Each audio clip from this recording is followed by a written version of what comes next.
সেনাপতি, আমার রাজ্যে এত সুন্দর সুন্দর রমণী, ওই তুমি তো কখনো আমাকে বলনি।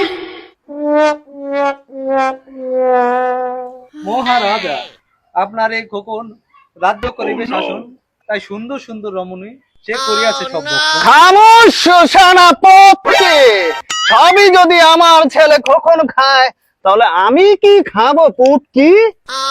মহারাজ, বেয়াদবি ক্ষমা করিবেন মহারাজ, এখন আমার তো কিছু করার নাই। আপনি বলিয়াছেন যে খোকন রাজ্য করিবে শাসন, তাই আমি তাকে তো সব করিয়াছি সে ভক্ষণ। না না না,